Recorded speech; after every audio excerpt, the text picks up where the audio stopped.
Welcome back to Katrapinirka, where today we will be bringing all the latest stuff from around the globe to you directly in your house.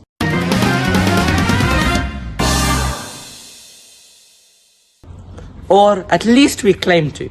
But in order to understand what's happening now in the globe, we must turn back to the past. And that's why in this 4-part series, we will be looking at the socio-economic development, in a nutshell, of the United Kingdom. For many years, and arguably still now, society was a triangle, with the king at the top, followed by nobles, and then the peasantry.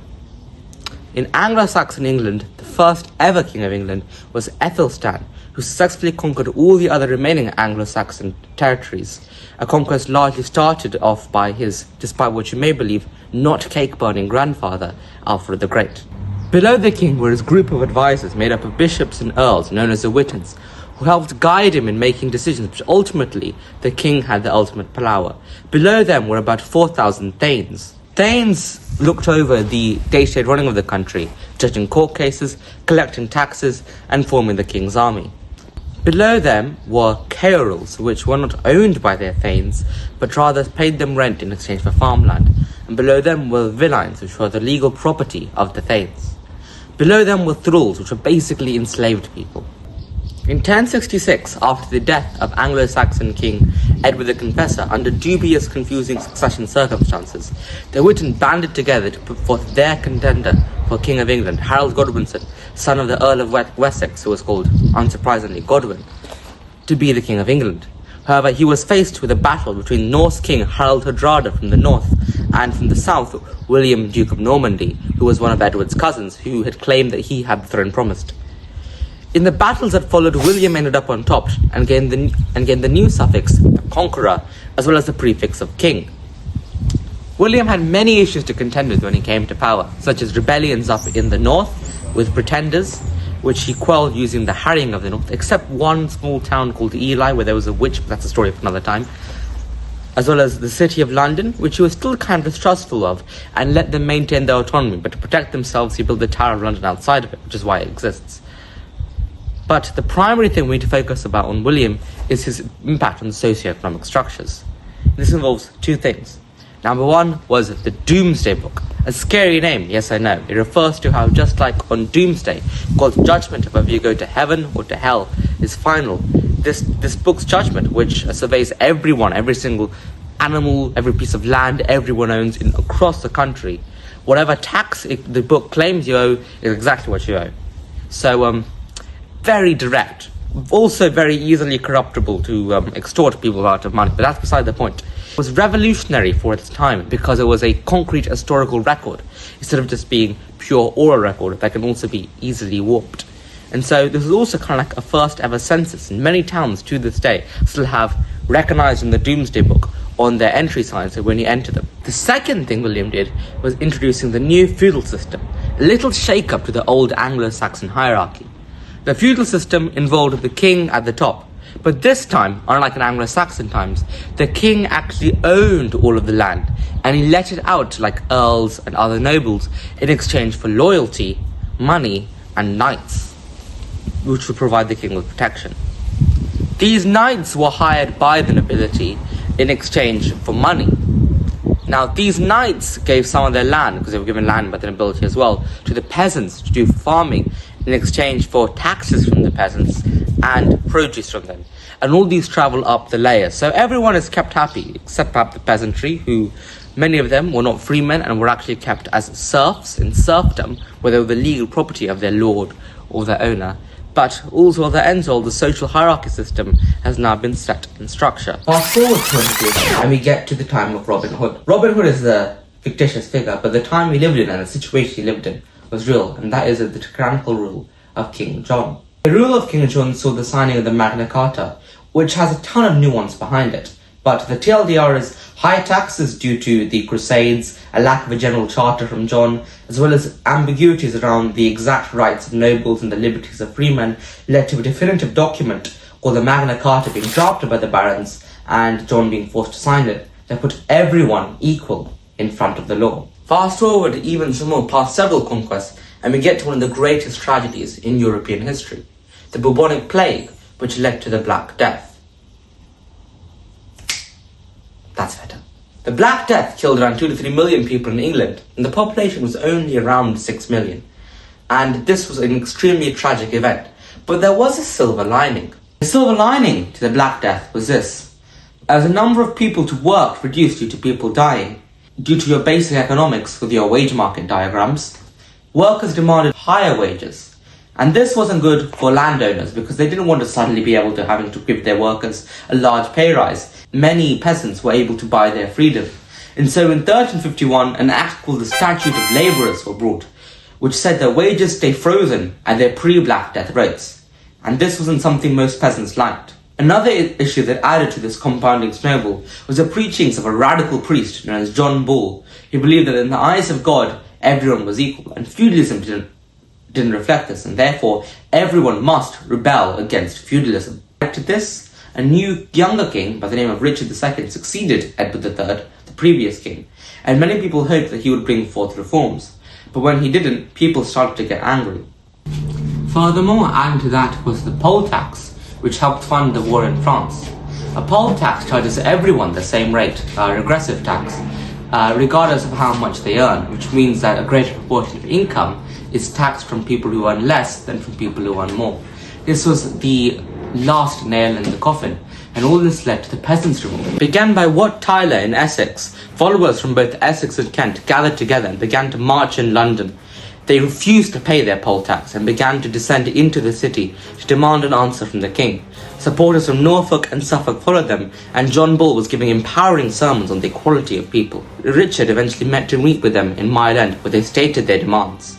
The peasants demanded for freedom of movement and the execution of some of Richard's unpopular advisors, which he agreed to.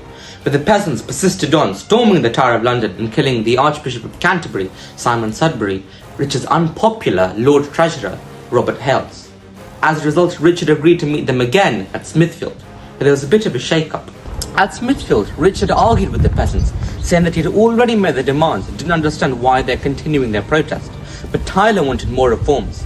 And according to some historical accounts, Tyler stepped forth to either kill the Mayor of London or Richard II, and in response, either the Mayor himself or one of Richard's soldiers returned to stab Tyler, and he escaped. Eventually, Richard held another meeting with the peasants, where he promised to agree to their demand of the abolishing of serfdom, where lords owned the peasants on their land. But this never happened, and Richard instead hunted down Wat Tyler, John Bull, and all the other revolutionaries, and had them brutally executed. And there ended perhaps the one and only working-class revolution this country has ever seen. After this followed a century of gruesome battles over the crown based on this complicated family tree, known as the Wars of the Roses, which is not referred to when Cadbury changed the size of the tin. At the end of the Wars of the Roses, Henry VII reigned supreme in the Battle of Bosworth Fields from the Lancastrian side of the battle, and he married Elizabeth of York from the Yorkist side of the battle, thus uniting the two houses and putting the war to an end. However, due to all of this constant warring with both France and within themselves, the crown was now desperately poor, and so Henry decided to bring forth some tax reforms to help raise money for England and, more importantly, himself. This included taking back rural lands from earls and collecting rent on poorly run or leased lands in the full amount. He reduced the giving out of land to noble favourites and focused on reconsolidating crown lands. He also enforced taxes known as feudal duties based on medieval landholding laws that hadn't been strictly enforced for the past few hundred years. So there were fines for marriages done without royal consent. There were rights of livery charges that had to be paid, which allowed an heir to take control of their inheritance. If an heir was underage, the king gets to control their land and earn money off of it until the heir is of age. A subject had to pledge a bond to a king, which was a fixed amount of money that would be taken away from them for misconduct or disloyalty to the king. By standards of English kings, Henry VII was a good king, as he had a good foreign policy, marrying off his children to strategic heirs of other kingdoms, as well as collecting in good money through taxes for the treasury, and dealing well with pretenders, hiring one of them, Lambeth Simnel, as a cook in his kitchen. Henry VIII is famous for splitting the Catholic Church and the Church of England, along with 70,000 people's heads, 2 of which were his wives. But the main thing we need to focus on Henry VIII is something called the dissolution of the monasteries. You see, after Henry splits the Church of England from the Catholic Church in order to make him the sole authority for the entire country, he begins raiding and disbanding all of the Catholic monasteries and abbeys and nunneries across the country. He then sells all of this land and all the relics and materials there for profit, which he uses then to fund his very necessary war in France. The dissolution of the monasteries is such a crucial part of English history that there are 100-page papers and half-an-hour-long videos dedicating on its impact on the country.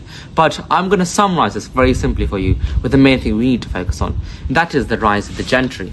The dissolution of the monasteries meant there was lots of land for nobles to easily buy, and then they would use this land for commercial farming. And this land developed agriculturally and industrially quicker than other non-monastic lands.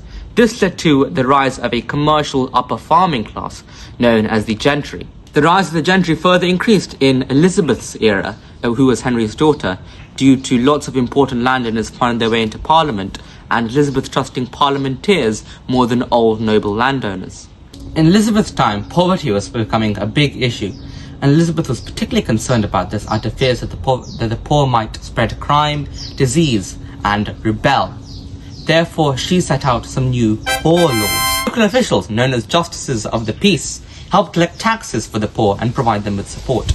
Impotent poor, that is, poor that couldn't go to work, limited relief supplied for them by their communities.